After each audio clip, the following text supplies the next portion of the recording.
Hi guys, জিদ্দার কেউ বলে বিপ্লবী, কেউ বলে ডাকাত, যে সংক্ষিপ্ত একটা টিজার এসেছিল সেটার আমরা রিভিউ দিয়েছিলাম। এবং জিদ্দার এই সিনেমাটার সাথে আমরা প্রথম থেকেই পাশে আছি। আমরা চেয়েছিলাম যে জিদ্দা এবারে একটা বড় সড়ো কামব্যাক দিক তার এই সিনেমাটার মাধ্যমে, কারণ জিদ্দাকে আমরা খুব মিস করছি 2 বছর ধরে। মাঝে তিনি খাঁকি দ্য বেঙ্গল চ্যাপ্টার এনেছিলেন, তাও জিদ্দার মানে বাংলা ছবি হিসাবে জিদ্দাকে মিস করছিলাম। এবং ফাইনালি এই যে কেউ বলে বিপ্লবী, কেউ বলে ডাকাত, যেটা নিয়ে একটা বিতর্ক তৈরি হচ্ছে, রিলিজ হওয়া নিয়ে সমস্যা, সেটা ফাইনালি জটটা কেটেছে। 14 আগস্ট মুক্তি পেতে চলেছে এবং বাইক অ্যাম্বুলেন্স দাদার সঙ্গে সাথে মুক্তি পাচ্ছে না। তো এই সিনেমাটার আজকে একটা গান মুক্তি পেয়েছে, জাগো দেশ।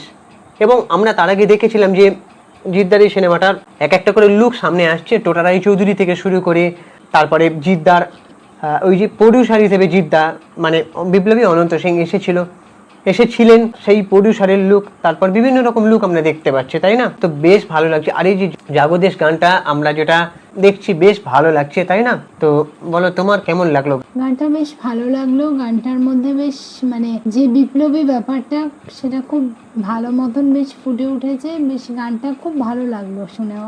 এতদিন বাদে এই ধরনের সিনেমা আসছে, এই ধরনের গান শুনে বেশ ভালো লাগলো। আর সব থেকে বড় কথা, আমরা এই জিদ্দাকে কেউ দেখিনি। মানে দেখো, জিদ্দা তো কমার্শিয়াল সিনেমা করে এসেছে। এর আগে জিদ্দার কৃষ্ণকান্তের উইল, তারপরে পিতৃভূমি, তারপরে রিসেন্ট লাস্ট যদি অন্য রকমের কাজ দেখো তোমরা তাহলে অসুর, ঠিক আছে?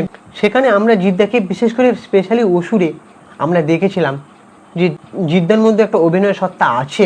মানে জিদ্দাকে সেইভাবে কেউ প্রেজেন্ট করে না বলে তাই, মানে অন্যরকম অভিনয়, অন্য ধারার ছবিতে, মানে যেখানে একটা মৌলিক গল্পে, যেখানে অনেক রকম ভাবে নিজেকে এক্সপেরিমেন্ট করা, এক্সপ্লোর করা বা নিজেকে এক্সিকিউট করা, যেটা বুম্বাদা করে আসছে, সেটা জিদ্দাকে আমরা এই জিদ্দাকে সত্যি দেখিনি। আর সব থেকে বড় কথা, এই সিনেমাটা মানে আঁতেল সিনেমা নয়, অন্য রকমের সিনেমা হতে পারে। এবং একটা এমন একটা চরিত্র যেটা আমরা কেউ জানি না, সেভাবে ইতিহাসের পাতায় সেভাবে এই চরিত্রটাকে স্থান দেওয়া হয়নি। মাস্টারদা সঞ্জয় সেন সম্পর্কে জানি, কিন্তু তার যে একটা অ্যাসিস্ট্যান্ট ছিল, তার যে একটা শিষ্য ছিলেন বিপ্লবী অনন্ত সিং, এবং পরবর্তীকালে তিনি যে সিনেমাগুলো প্রযোজনা করেছেন, যেমন তার মধ্যে উল্লেখযোগ্য একটা সিনেমা জমালয়া জীবন্ত মানুষ, কিন্তু এই মানুষটা সম্পর্কে কেউ জানতেনই না। আর যখন আজকে এই সিনেমাটা আসছে, বিপ্লবী অনন্ত সিংকে নতুন করে সবাই জানবে এবং জিদ্দার একটা অভিনয় ক্যারিশমা আমরা দেখতে পাবো। তাই বলছি, এই জিদ্দাকে আমরা দেখিনি। জিদ্দার এখানে মারমুখী ব্যাটিং আছে যেমন, তেমনই একটা বিপ্লবী অনন্ত সিংয়ের। আর সত্যি কথা বলবো, আমি বিপ্লবী অনন্ত সিংকে ছোট করছি না কোথাও, সবসময় ওনার প্রতি রেসপেক্ট রেখেই বলছি, জিদ্দাকে অসম্ভব সুন্দর লাগছে। আমরা তো বিপ্লবী অনন্ত সিংকে দেখিনি সেভাবে, বা আমরা মানে আমরা তো তখন জন্মগ্রহণ করিনি, তাই না? কিন্তু জিদ্দাকে অসম্ভব সুন্দর লাগছে। এই গানটার মধ্যে জিদ্দাকে যখন দেখছি একটা শার্ট আর ধুতি পরে হাঁটছে, জিদ্দাকে অসম্ভব সুন্দর লাগছে। মানে এটা শার্ট মানে এটা ফতুয়া টাইপের, মানে জিদ্দা যে সুদর্শন পুরুষ সেটা তো আমরা জানি, কিন্তু এই সিনেমাটা তার যে লুকটা হেভি লাগছে বস। আর আমাদের বিশ্বাস, এই সিনেমাটার মাধ্যমে জিদ্দা আবার একটা বড় সড়ো হিট পাবে। যদি আমরা এই সিনেমাটা দেখে হিট না করি, তাহলে আমি বলবো আমরাই হেরে যাব। আমি তো দেখতে যাবই, তোমরাও দেখতে যাও। আমি আমরা আমাদের যে ভিউয়ার্সরা আছে তাদের কাছে একটা রিকোয়েস্ট করছি, জিদ্দার এই সিনেমাটা তোমরা দেখবে।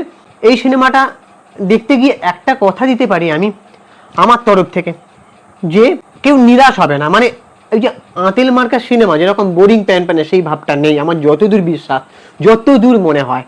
আর এই সিনেমাটার মাধ্যমে বিপ্লবী অনন্ত সিংকে আমরা জানবো, জিদ্দার ভালো একরকম অভিনয় আমরা দেখতে পাবো, যেটা আমরা জিদ্দাকে এইভাবে দেখিনি। জিদ্দাকে এই সিনেমায় ঠিক বিপ্লবী লাগছেও, এতটা সুন্দর জিদ্দাকে, অসম্ভব সুন্দর লাগছে। আর অনেকগুলো লুক আছে। আর এই গানটা আমরা জানি ভালো করে যে জিদ্দার এই সিনেমায় শান্তনু মৈত্র সুর করেছেন, এবং প্রায় অনেক দিন আগে, অনেক মাস আগের কথাই বলছি, জিদ্দার একটা ফটোর মাধ্যমে আমরা দেখেছিলাম শ্রেয়া ঘোষাল, শান্তনু মৈত্র, জিদ্দার একটা ছবি আমরা দেখেছিলাম। তখনই আমরা ধরে নিয়েছিলাম যে এই সিনেমাটা শান্তনু মৈত্র সুর করতে চলেছেন এবং শ্রেয়া ঘোষালের একটা কম্পোজ করা গান থাকবে, তাই না? তো এই সিনেমাটায় মানে এই যে গানটা জাগো দেশ বেশ ভালো লাগছে। মানে কিছুটা হলো মনটা ছুঁয়েছে, শান্তনু মৈত্র সুর, আর গানটা বঙ্কিমচন্দ্র চট্টোপাধ্যায় এবং বাড়ির লিরিক্সটা দেখাচ্ছে এখানে। তারপরে গানটা অনেক কেউ গেয়েছে, সৌম্যদীপ্তা মুখার্জি, সৌম্যব্রত ব্যানার্জি, রূপঙ্কর বাগচি, সুফল দাস, স্বস্তিক সত্যিক ভট্টাচার্য, দেবজ্যোতি মুখার্জি, অয়ন ধর, আদিতা বোস, শিশিতা সিংহ আর মজুমদার, রিয়াঙ্কি ঘোষ, জর্জ জোসেফ। তো এই যে গানটা বেশ ভালো লাগছে, তবে তোমাদের কি মনে হচ্ছে এই গানটা মানে কেমন লাগলো? আর সিনেমাটা মানে কারা দেখতে যাচ্ছ জানাও, আর এই সিনেমাটা দেখার জন্য কারা এক্সাইটেড আছো জানাও, আর এই গানটা কেমন লাগলো, আর স্পেশালি জিদ্দাকে বিপ্লবী অনন্ত সিং এর চরিত্র ঠিক কেমন লাগছে সেটা তোমরা জানাতেও ভুলো না। আর এই যে কেউ বলে বিপ্লবী কেউ বলে ডাকাত, এটা আমরা ভালো করে জানি যে ডিরেক্টর পথিকৃৎ বসু, যে ডিরেক্টর পথিকৃৎ বসু রবি কিনাগির শিষ্য, তো সে বেশ কিছু ছবি পরিচালনা করেছে কিন্তু সেরকম বড় ধরনের হিট দিতে পারছে না। আশা করছি এই বইটা বড় ধরনের হিট দিতে পারবে এই সিনেমাটা। এবারে এই যে এই সিনেমাটা মানে তার আগে পথিকৃৎ বসু, ওই যে সিনেমাটার নামটা মনে পড়ছে না, কি সিনেমা? পথিকৃৎ বসু অঙ্কুশ হাজরার একটা সিনেমা আমরা দেখেছিলাম একটা রোলে অভিনয় করতে, তারপরে কাছের মানুষ সিনেমা সে পরিচালনা করেছে, টোটাল দাদাগিরি আসে সেই সিনেমাটা পরিচালনা করেছে, কিন্তু সেভাবে বড়সড় হিট দিতে পারছিল না। আশা করি এই সিনেমাটা বড়সড় হিট দেবে। আমাদের কাছের মানুষ থেকে, কাছের মানুষ, তারপরে দাবারু, এইসব সিনেমাগুলোর মাধ্যমে সে অন্যরকম সিনেমা পরিচালনা করতে চাইছে, সেরকম টিপিক্যাল কমার্শিয়াল ছবি ছেড়ে সে অন্য ধারার ছবি মানে সেই জায়গা থেকে বেরিয়ে নতুন কিছু করার চেষ্টা করছে।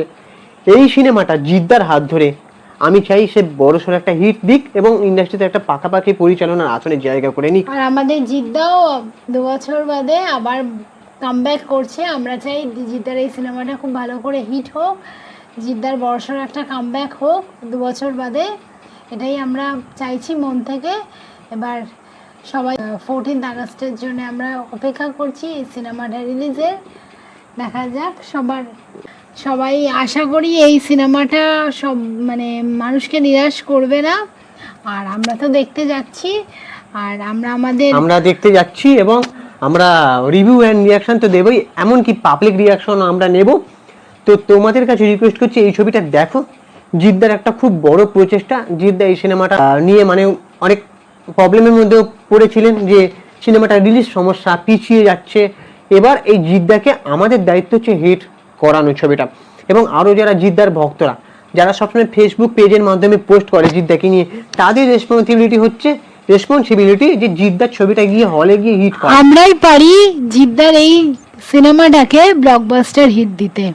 কেননা দেখ আমাদের বাংলা ইন্ডাস্ট্রিতে 3টে নায়ক, বুম্বাদা, জিদ্দা আর দেবদা, ঠিক আছে, তার আরো আছে, কিন্তু দেখো সবাই পলিটিক্সের সাথে জড়িয়ে যাচ্ছে, অনেক কেউ দেবদাও পলিটিক্সের সাথে যুক্ত, যাবে দেবদাকে পলিটিক্সের বাইরে ভালোবাসে, পলিটিক্সিয়ান হিসেবে দেবদাকে কখনোই ভালোবাসে না। দেবদা পলিটিক্সের সাথে সিনেমাটাকেও জোর দেয়। তো জিদ্দা আমাদের ইমোশন বুম্বাদা দেবদার মতনই, তাই বলছি জিদ্দার সিনেমাটা হিট হোক। আমরা এটা মন থেকে চাই। আমরা দরকার হলে উপরওয়ালার কাছেও মানে ভগবানের কাছেও প্রার্থনা করবো যে জিদ্দার এই ছবিটা হিট হোক। হ্যাঁ, কেন না এটা একটা বিপ্লবী ছবি, তিনিও আমাদের দেশটাকে কিছু দেওয়ার চেষ্টা করেছিলেন, এবং দেশের স্বাধীনতার জন্য যেসব বিপ্লবীর অবদান আছে তার মধ্যে কিন্তু বিপ্লবী অনন্ত সিংহ থাকবেন। আর সব থেকে বড় কথা, তিনি একজন সমাজ সংস্কারকের কাজও করেছিলেন। তিনি খারাপ কাজ যেমন করেছিলেন, ব্যাংক লুট করা, সেই টাকা কিন্তু মানুষের মধ্যে বিলিয়ে দিয়েছিলেন, গরিব মানুষের মধ্যে। হ্যাঁ, আর তাছাড়া আবার এমন কিছু সিনেমা উপহার দিয়েছেন যেগুলো আমাদের ইমোশন জমালয় জীবন্ত মানুষ কে না দেখেনি তখনকার দিনের মানে আমাদের বাবা মায়েদের যুগে। এখনো সিনেমাটা যদি দেখো তোমরা, মানে এখন যেমন জোর করে সিনেমা দেখানো হয়, হাসানোর চেষ্টা করে, সেটা কিন্তু তখন দেখলেই হাসি চলে আসবে। হ্যাঁ, তো সেই প্রডিউসার এবং সেই বিপ্লবী, সেই সংস্কারকের চরিত্র যদি জানতে চাও, জিদ্দা যার চরিত্রটা ফুটিয়ে তুলেছেন, ছবিটা হলে গিয়ে দেখো, এটাই চাইবো। এরপরে যদি আমাদের বাংলা সিনেমা মানুষ গিয়ে এই সিনেমাটা যদি হলে গিয়ে না দেখে, তাহলে বলবো আমাদের দর্শকদেরও দোষ আছে।